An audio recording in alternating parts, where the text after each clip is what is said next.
राज्यातील अन्न आणि औषध प्रशासनाचे आयुक्त तुकाराम मुंढे यांनी भेसळ आणि खाद्यपदार्थांच्या गुणवत्तेवरून कारवायांचा धडाका लावलेला आहे। त्यामुळे त्यांच्या कामाची चर्चा सध्या केवळ महाराष्ट्रातच नाही तर संपूर्ण देशामध्ये सुरू आहे। दूध भेसळीसह सर्वसामान्यांच्या आरोग्याशी खेळणाऱ्यांविरोधात त्यांनी कारवाईचा बडगा उगारला असतानाच 4 दिवसांपूर्वीच आपला मोर्चा खाद्यतेलाकडे वळवला आणि राज्यामध्ये सुट्ट्या तेलावरती बंदी घालण्याचा आदेश काढला। त्यामुळे सुट्ट तेल विकण्यावर आता पूर्णपणे बंदी घालण्यात आली असून राज्यभरातील दुकानदारांना सुट्ट तेल आता विकता येत नाहीये। पॅकिंग नसलेलं किंवा उघड्यावर मिळणारं सुट्ट तेल हे आरोग्यासाठी अपायकारक ठरू शकतं आणि त्यात भेसळीची शक्यता ही सर्वाधिक असते। त्यामुळे जन आरोग्याच्या हितासाठी हा निर्णय निश्चितपणे चांगला आणि महत्त्वाचा आहे। मात्र दुसरीकडे ग्रामीण भागामध्ये आणि आठवडी बाजारात सध्या काही वेगळं चित्र पाहायला मिळतंय। ज्यांचं घर हे मोलमजुरी आणि कष्टाची कामं करून रोजच्या रोजंदारीवरती चालतात त्या सर्व अत्यंत गरीब घटकातील नागरिकांना याचा मोठा फटका बसताना आपल्याला पाहायला मिळतोय। हातावरचं पोट असणाऱ्या आणि रोजचा किराणा खरेदी करून घराची चूल पेटवणारा गरीब मात्र यात भरडला असून सुट्ट्या खाद्यतेलाच्या विक्रीवरील बंदीवरून त्यांची मोठी अडचण सुरू झाली आहे। दुसरीकडे सुट्ट तेल बंदीचा निर्णय मागे घ्या यासाठी तेल व्यापारी आता एकवटले असून त्यांनी सरकारला 15 दिवसांचा अल्टिमेटम दिलाय। सुट्ट्या तेलाच्या विक्रीवरील बंदीवरून त्यांनी थेट कोर्टात जाण्यासह राज्यभर तीव्र आंदोलनांचा इशारा दिलाय। याच मुद्द्यावरून आता विजय वडेट्टीवार यांनी देखील कोल्हापूरमध्ये चंद्रशेखर बावनकुळेंसमोर थेट नाराजी जाहीर करत हा निर्णय मागे घेण्याची विनंती केली आहे। तर बावनकुळेंनीही हे प्रकरण आता मुख्यमंत्र्यांच्या कानावर घालण्याचं आश्वासन दिलंय। तेव्हा सुट्ट तेल विक्रीवरून नेमका वाद कसा सुरू झालाय, ही बंदी घालताना नियम मोडणाऱ्यांवरती कोणता कठोर कारवाईचा इशारा दिलेला आहे, गरीब कुटुंबासह तेली समाजाचा कोणता प्रश्न निर्माण झालाय, सरकार यावरती कोणती भूमिका घेणार, हेच आपण सगळं सविस्तर या व्हिडिओमधून पाहणार आहोत।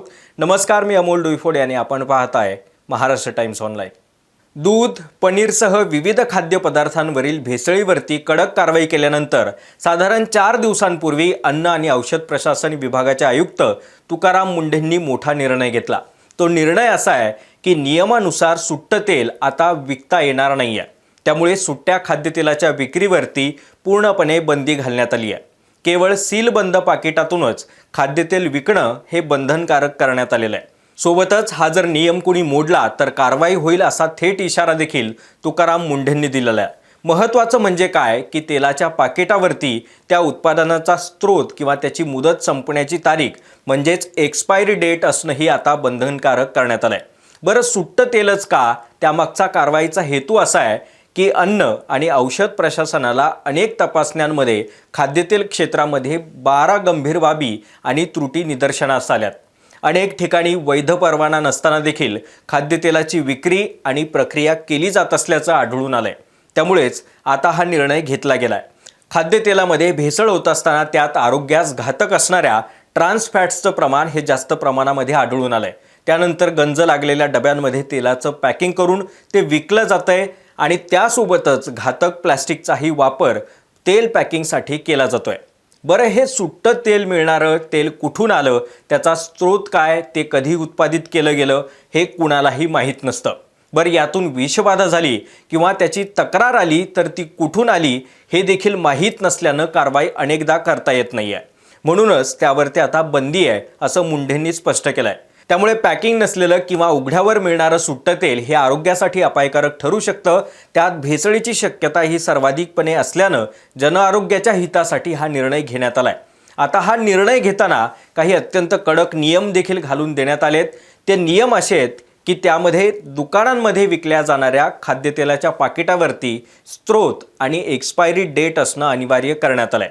हा निर्णय घेताना FDAनं म्हणजेच अन्न आणि औषध प्रशासनाचे आयुक्त असलेले तुकाराम मुंढेंनी या नियमांचं उल्लंघन करणाऱ्या उत्पादक आणि विक्रेत्यांवरती कारावासाची आणि 10 लाखांपर्यंतच्या दंडाची कठोर कारवाई केली जाईल असा थेट इशारा देखील दिलेला आहे। त्यामुळे या सर्वांचे सध्या धाबे दणाणलेत आणि कुणीही सुट्ट तेल विकायला धजावत नाहीये। सध्या बाजारात आपण जर गेलो आणि सुट्ट तेल मागितलं तर कुणीही खुल्या बाजारामध्ये पिशवीत तेल द्यायला तयार नाहीये। कारण मंडळी, एका तेलात जर दुसरं तेल मिश्रित असेल तर तुम्ही सुट्ट्या पिशवीमध्ये ते कसं ओळखणार, हा साधा आणि अत्यंत सोपा प्रश्न आहे। त्यामुळे हा निर्णय खूप महत्त्वाचा आहे आता हे झालं निर्णयामागचा हेतू आणि त्याचा निर्णय. आता आकडेवारी काय सांगतेय ते एकदा पाहूयात. सध्या महाराष्ट्रामध्ये केंद्रीय परवानाधारक हे 212 खाद्यतेल उत्पादक आहेत. त्यानंतर राज्याचा परवाना असलेले 285 उत्पादक आहेत. महाराष्ट्रात असे 497 नोंदणीकृत उत्पादक आहेत.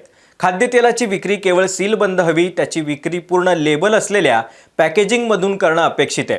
म्हणजेच तुम्हाला सुट्टं तेल विकता येणार नाही. त्यामुळे हा नियम काही नवा नाही आहे असं मुंडेंचं म्हणणं आहे.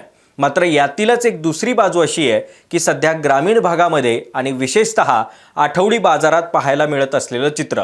कारण तुकाराम मुंढेंनी काढलेल्या फरमाननंतर सुट्टं तेल घेण्यासाठी हातात कॅन घेऊन आलेल्या नागरिकांना माघारी फिरावं लागतंय. सुट्टं तेल बंदीची सर्वाधिकपणे हातावरचं पोट असणाऱ्यांना झळ बसत असून आम्ही खायचं तरी काय असं म्हणण्याची वेळ त्यांच्यावरती आली आहे. ज्यांच्याकडे पैसा आहे किंवा महिनाभराचा किराण्याचा खर्च झेलू शकतात त्यांची गोष्ट वेगळी आहे. मात्र ज्यांचं हातावरचं पोट आहे आणि ज्यांना रोजचा किराणा खरेदी करून घराची चूल पेटवावी लागते त्या गरिबांचे मात्र सध्या अतोनात हाल सुरू आहेत. त्यामुळे परवडत नसतानाही दुकानदार त्यांना पॅकिंगचं तेल घ्या असं सांगत सुटलेत. त्यामुळे मोठ्या प्रमाणावरती किराणा दुकानदारांसह सध्या खेड्यापाड्यातील नागरिक हे चांगलेच त्रस्त झालेत. दुसरीकडे आता यावरूनच राज्यातील तेली समाज देखील आक्रमक झालाय. जो तेली समाज पारंपरिक पद्धतीनं शुद्ध तेल काढण्याचा गेल्या अनेक वर्षांपासून व्यवसाय करतो. विजय वडेट्टीवार यांनी देखील कोल्हापूरमध्ये चंद्रशेखर बावनकुळे यांच्यासमोर हा मुद्दा उपस्थित केला आणि नाराजी व्यक्त करत हा निर्णय मागे घेण्याची थेट मागणी केली आहे. तेली समाज मेळाव्यामध्ये बोलताना विजय वडेट्टीवार म्हणालेत की महाराष्ट्रामध्ये सुट्ट्या खाद्यतेलाच्या विक्रीवरती बंदी घालण्याच्या निर्णयामुळे तेली समाजाचा पारंपरिक व्यवसाय आता अडचणीत आलाय. प्युअर तेल काढण्याचा आमचा पारंपरिक व्यवसाय आहे, आता तेच बंद करायला निघालेत असा त्यांनी निशाणा साधलाय. तसंच आमच्या समाजानं कधीही भेसळयुक्त तेल हे विकलेलं नाही असं म्हणत नाराजी व्यक्त केली आहे.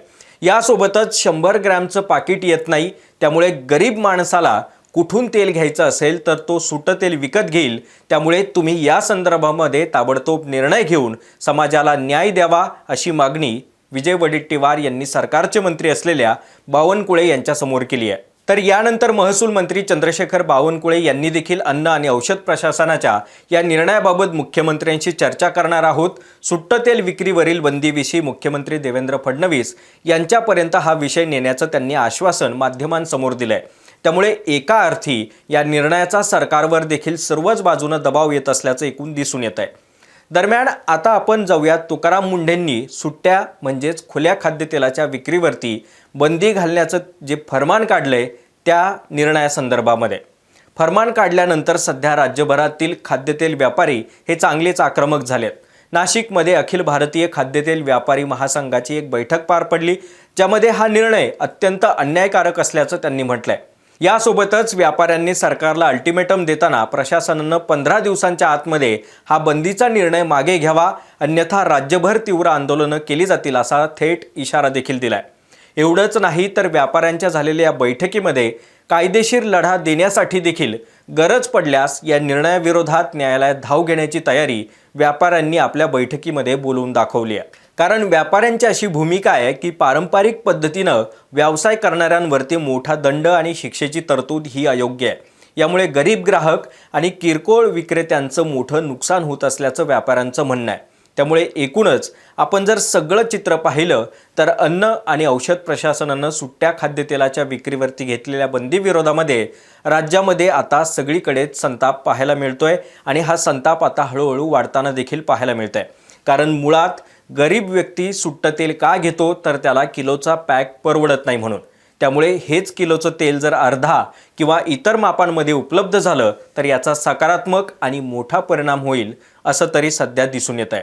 मंडळी, तुर्तास या व्हिडिओमध्ये आपण इथेच थांबतोय. मात्र तुमच्या भागातील तुमच्या गावामध्ये काय परिस्थिती आहे या संदर्भामध्ये आपली काय मतं आहेत आम्हाला कमेंट्समध्ये नक्की कळवा. व्हिडिओ आवडला असेल, यातील महत्त्वाची माहिती वाटली असेल तर इतरांना जास्तीत जास्त शेअर करा, लाईक करा. सोबतच आमच्या महाराष्ट्र टाइम्सच्या यूट्यूब चॅनलला सबस्क्राईब करा. आमच्या फेसबुक आणि इन्स्टा पेजलाही फॉलो करा.